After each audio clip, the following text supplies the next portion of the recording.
Anytime, any day. Why not right now? Stop looking up to your boss and start being your own boss. Don't work for paychecks. Work for dreams with no regrets. This is Cracking the Entrepreneur Code. If you have the passion, we'll create the blueprint. Now, your host. You know him from his 7 tips to build the business you always wanted, and now you're about to hear a lot more. Jack H.M. Wong. Welcome to another episode of Cracking the Entrepreneur Code podcast show. And you know who I am? I'm your host, Jack. And this episode, I am bringing a very successful leader. His name is Wong, and he's the co-founder and managing partner at Neverland. And he works with CEOs and executives pursuing transformational change for their organizations, leaders, and industries. And he has already 30 years of track record helping some of the world's most influential executives tackling challenges of the strategy, the organization, and leadership. And he is also a best-selling author of 8 books. And you can find some of these books in Amazon, including one of the book called Rising to Power.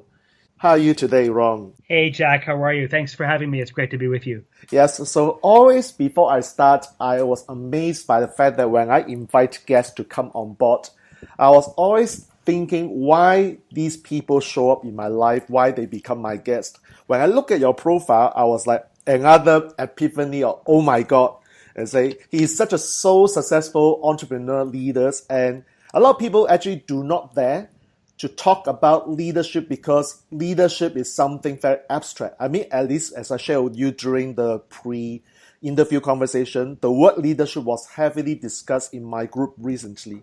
So I would really want to ask you a lot of your insight and experience about leadership. But before we do that, is it okay if you can share with us a little bit more about yourself, your background, and why you are doing what you are doing right now? Oh, sure, that'd be great. I'd love to share with you that. Thank you.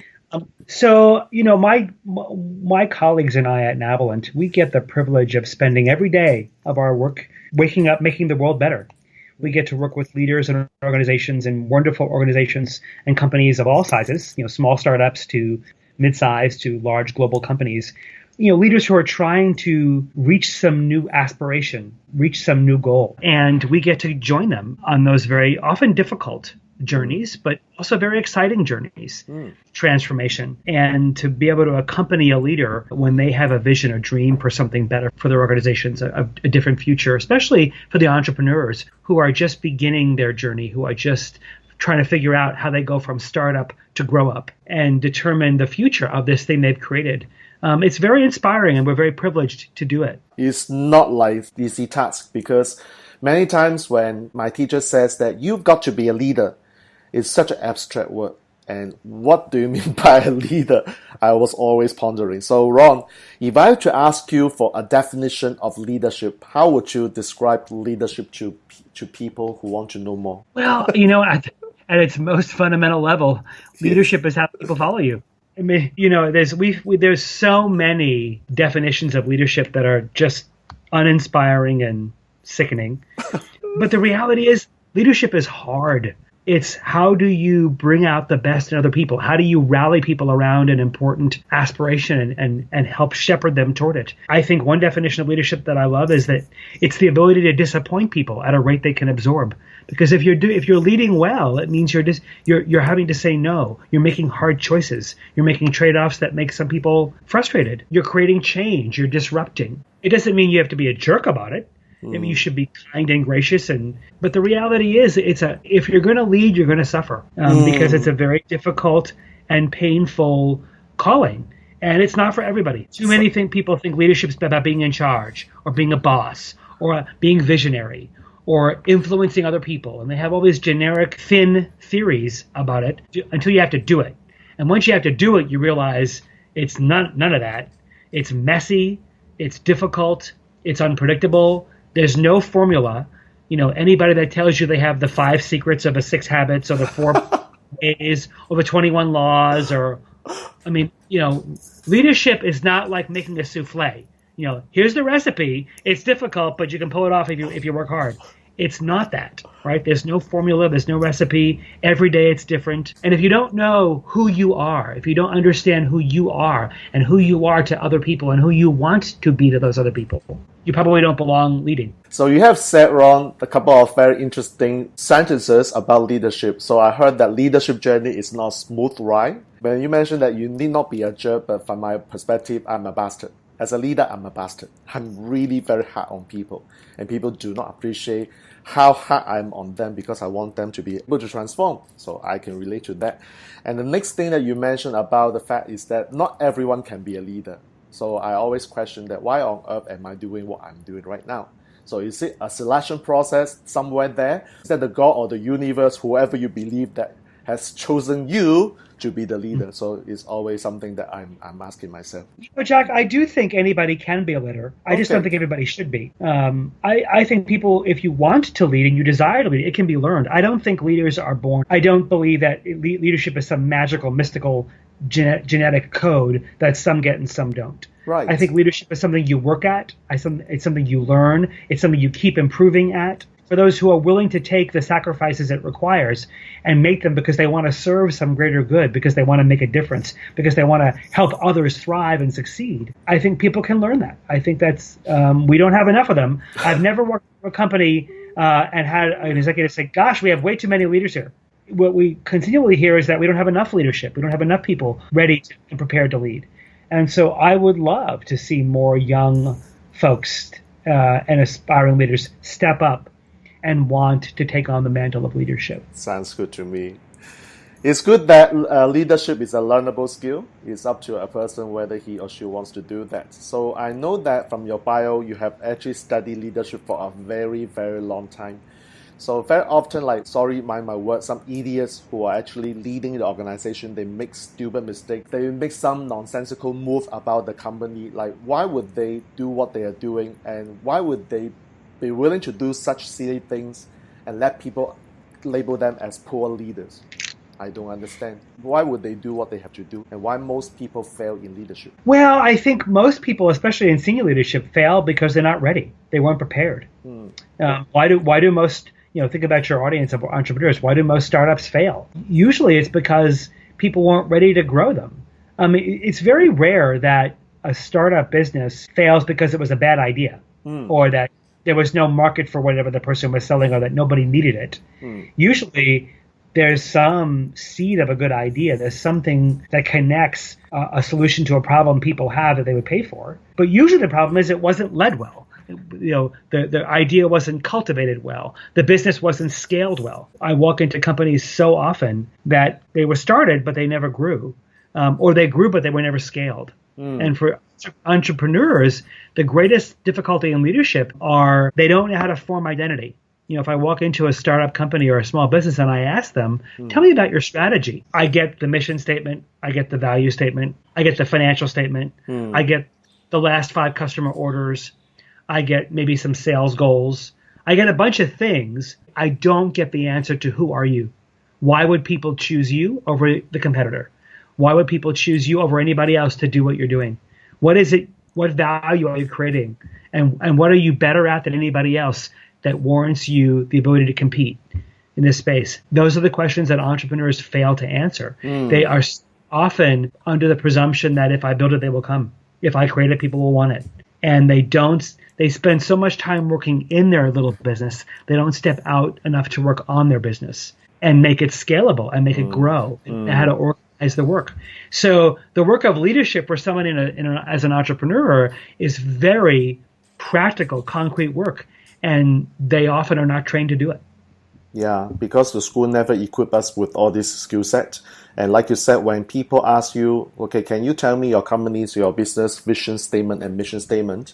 A lot of people just don't know how to do them. So it is already a big problem to me. Well, they can give me the mission statement. That doesn't tell me what you are. Yeah. It tells me that you got into a room and you Googled mission statements and you wrote down that we want to be the best, blah, blah, blah. It's a mission statement and a mission are two different things. Just because you have a mission statement doesn't mean you really have a mission. Right. Just because you have a business plan doesn't really mean you have a strategy. True. It's very easy to confuse having something you hang on the wall or having something you make a screensaver out of or put on a mug or a T-shirt for actually having an identity, having a sense of who you are to the marketplace, who you are to your desired customers. That's much harder work to do. So it requires quite a lot of personal development work, I believe, for a leader to truly know why he or she exists in the world, what is his or her purpose, before he can figure out other aspects of the business. It's the identity issue that really drills down to the success of a leader. I think it's both personal identity, but it's also organizational identity. If you have an accounting business, or you you make a candy in your garage, and you have a food business, whatever it is, someone else is doing it. Lots of other people are doing it. So if you can tell me what customers shouldn't buy your product or service, who are you serving? The essence of good strategy is saying no. Tell me who you're not serving. And then tell me, for the customers you are serving, for the people you do want coming to your door to pay money for what you offer, why are you better at it than anybody else? And why should they choose you over the other people who provide it? Because too often, for entrepreneurs, the most difficult word to say is no. If anybody's coming with money, they'll do it. They'll say yes. And that's the most dangerous thing an entrepreneur can do, is not discipline themselves enough to say no, so that they can actually say yes to the kinds of customers and clients they should be serving. But too often, they just go chasing the revenue and sell whatever somebody's asking for whatever they'll pay for. Yes, and you know what, Ron? You are speaking to the Jack a few years back as a startup, because I also learned to say yes. Because we have learned from school, my parents said, well, you know what? If there are opportunities, just go and grab it, because once opportunity has gone, it is not coming back. So learn how to say yes first and figure out what to do. And very often, I realized that by saying yeses to many people, I couldn't serve everyone. And I got stuck. My time I can't afford any more time to serve everyone. So I learned a very hard lesson to figure out, okay, it's time for me to learn how to say no. And now I can very easily say no to people if these are not my targeted audience to start with. Having said that, you also mentioned in your leadership experience about the 4 characteristics of a successful leader. So what are these 4 characteristics? In our research, we had for Rising to Power, we had a 10-year longitudinal study studying more than 2,700 leaders across a variety of organizations, and find out why so many were failing. In this discovery of so many reasons of why leaders, especially as they rise up to bigger positions of influence, why the other half was succeeding, 60% were failing, we were able to isolate what it was the others were doing that helped them succeed. And there were 4 consistent patterns in the data. The first we call context. So these leaders could actually curiously ask questions about what was happening around them. They didn't assume they had an answer. They didn't assume that they just, their ideas would prevail. So for an entrepreneur, they're reading the marketplace. They're asking what's happening in the industry, what technological trends, what disruptions are coming. How do I have to adapt to meet the needs of these people? It's not just that I get to slap on my idea and force it down somebody's throat. I have to actually ask questions. They're curious. The second was we call breadth. So these were the people who could stitch the seams of a story together. So for an entrepreneur, you walk into a startup company, you typically see mayhem, right? It's just people running around crazy, doing a million different things, whether it's 10 people, 20 people, 100 people. Usually it's very disjointed. For an entrepreneur, breadth means creating cohesion, is bringing the pieces together and forming them into a whole, not just letting the fragmentation run wild. The third one we call choice. So this is the ability to make hard choices, right? So for the best leaders, they could say no. They could focus the organization on a few things that enable them to be successful and excellent at just 1 or 2 efforts, and not dilute the focus by saying yes to too many goals or having too many priorities or trying to do more things without the resources to do it. Too many entrepreneurs struggle with focus. They struggle with narrowing priorities. Everything is a crisis du jour. And the most important thing about scaling an organization is narrowing its focus. And the last one we called connection. So these were the people everybody wanted to be around. They had phenomenal relationships based in trust and credibility and care with customers and peers and direct reports and bosses and advisors and board of directors. For an entrepreneur who has someone else's funding, they have bosses, right? They have employees, and they've got to care. The key feature in these connections was that these leaders prioritize their stakeholders based on those they could help succeed, not who they could get something from, but who they could actually help. And I think entrepreneurs have to be especially focused on making sure that those that serve them, those that work for them, that they feel like their entrepreneur has their best interest at heart, is really dedicated to their success, not just using them for their own gain.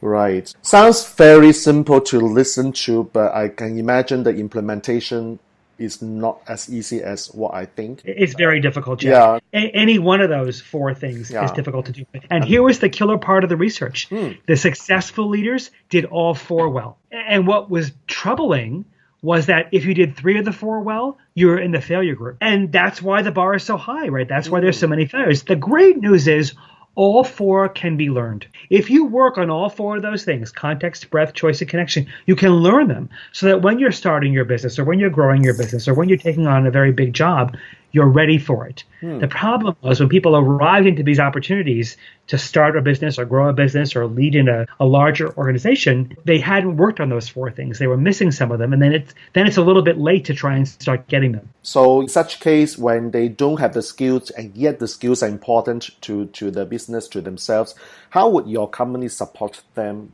Well, so a part of our work is to help leaders find those gaps, to get data. So it's always about context for us. So we want to understand, what is it the environment you're in is asking of you? What is it that's expected of you? What are you trying to get done? And what's getting in the way?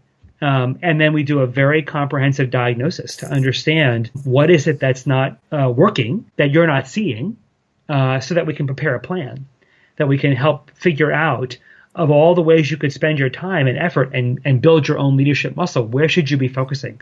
What's going to get you the fastest return on your investment so that you can have the impact you want to have? So our accompaniment of leaders on these journeys requires, first getting data. You wouldn't go to your cardiologist and say you were having chest pains and then have him say, let's just put a stent in your heart. I know what the problem is, without doing an MRI. You wouldn't want that. Same is true with a leader and their startup or their whatever their organization is. You have to know what's going on. You have to take a look under the hood. And from there, you can make some choices. You can set some priorities of focus. You can't say, let's go fix these 150 things that are broken, right? You have to say, no, here's 2 or 3 things we're going to focus on in my leadership and our work together as an organization to get this right. And you have to stay focused on those things until they're addressed. So good news is that it can be learned, and the bad news is that I don't think a person can do it by themselves without seeking experts like you guys to help them so that they are able to be on track and be guided to the right path of being a good leader. So if an entrepreneur just started and they are now interested in knowing more about leadership, like what are the first few steps that they need to do to create this awareness? Well, I think the very first thing to know is if you're leading people today, how are you being experienced? Usually the biggest gap for most younger leaders is the gap between intent and impact. I intend to be experienced as inclusive, or I intend to be experienced as decisive, or I want people to see me as this. And they think because they're thinking that's what's actually happening. Often their impact is far from that. And, you mentioned it earlier in the show, Jack, where you have leaders who don't realize how they're being a jerk. No leader wakes up in the morning and says, how can I really hurt people today? How can I really irritate people today? Sometimes you wonder, but that's usually not the case. And so the first thing you have to know is go and get feedback. Get honest data about how is your leadership being experienced? How are others responding to your influence? To make sure that the way in which you're intending to lead is actually happening. And of course, you're going to find in some cases that there's a gap between what you intend and what's actually happening. And then you have to figure out, how do you want to close those gaps? How do you want to address the blind spots that we all have? 3 years ago, I hired a coach. I knew I needed to take my own medicine, and I knew that I needed to practice what I preach. So I went and hired a coach for me. And it is very hard. But we all need help, right? None of us can do this by ourselves. And I'm so grateful that she's been working with me for now in our 3rd year. I'm so grateful that I have somebody whose eyes are on my work, whose eyes are on me, who can give me honest feedback, who can give me honest looks at what I'm doing and how I can correct and get better. And every leader should want an honest, objective look at what they're doing so that they can get better. So that's the reason why I heard something called vulnerability in the leadership world, because if we do not seek feedback, we will never improve. And the feedback is actually important to me. Like, I don't believe, like, for example, like the US President Donald Trump, on appearance on TV show or on media, he's a very strong leader.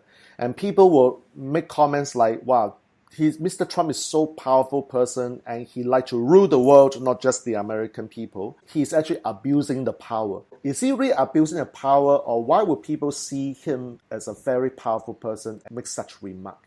Like, people might then say that, well, Trump may not be a very good leader. So how do we fix this issue? Is it Trump's problem, or is that people's problem or perception to Mr. Trump? Well, so I mean, he's a obviously very polarizing figure. Yes. There's a lot of people. There's a lot of people here in the country who love him, and there's obviously a lot of people who don't love him. Whether or not powerful is in the eyes of the beholder, right? So powerful just means he's wielding power. Does it mean he's wielding power effectively? Does it mean he's using power well? It may not. So being powerful should mean you're using the power for a greater good. But I'm sure Mr. Trump wakes up every morning thinking he's doing great good for the country. I mean, I'm sure he wakes up every morning believing that what he's doing is helping a lot of people. And for the people who are getting that help, they think the same. For a lot of other people, they don't. So power is in the eyes of the beholder. In our research, the biggest abuse of power we found was not for self-interest. It wasn't for self-gain, like the Harvey Weinsteins and all the horrible stories we're hearing from Hollywood of people who abuse power for their own immoral interests. The biggest abuse of power we found in the research was the abandonment of it. People too afraid to use the power that came with their role, so they don't use it. That was a big shock. Yeah, well, so you can, and I have a TED Talk in which I speak about the use of power and how we all have far more power than we believe and can be far more powerful than we think. Right. So later I ask you where our audiences can find the TED Talk. So I would conclude the episode with two last questions. And the second last question is always a ritual of this podcast show, which I ask my guests to submit a quote, the number one favorite quote of him or her. And Ron, you gave me this one. You said, if we want a world where those inclined to abuse their power to do it less, it's important to find the courage to use our power to do good. So why do you pick up this quote as your number one favorite? It's a quote from my TED Talk. Yeah. And I see one of the most difficult things that pains me in the world, Jack, is when I see people who could have otherwise marvelous influence, who could make a great difference, who could do great good in the world, who have the opportunity and the platform and the resources to make great change, but choose not to. They waste that glory. They waste that influence. It makes me very sad because, listen, I think we can all agree there's no shortage of things that need to be changed in the world, right? There's no shortage of inequality. There's no shortage of imbalance. There's no shortage of people being oppressed. There's no shortage of disadvantaged communities of people who need help. There's no shortage of opportunities to make an incredible difference for a lot of people. Just need more people willing to step up to do it. We would have far fewer Harvey Weinsteins if we had far more courageous people using the power that they've got rather than abandoning it and hiding from it. Yeah, I guess from my study with my teacher about leadership is we all believe, my teachers and the whole community believe that every one of us has a gift. It's just very unfortunate that some of us, I mean not all, but some of us do not see the gifts that we have. And we believe that because we don't have this gift and therefore there's nothing to share with the rest of the world.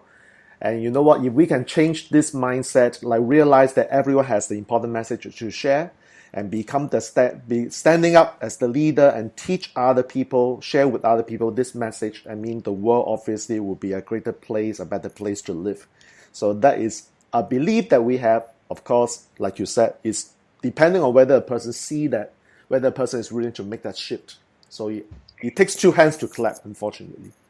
It adds a great point, Jack. I couldn't have said it any better. I think if we can get more people out of their chairs and out onto the field to use those gifts, we could see a lot of the change we want to see in the world. Yep. And you know what, Ron? You really inspire me by sharing with me your leadership experience and insight. And I honestly would not have been thinking about being a podcast host, honestly speaking, 2 years ago.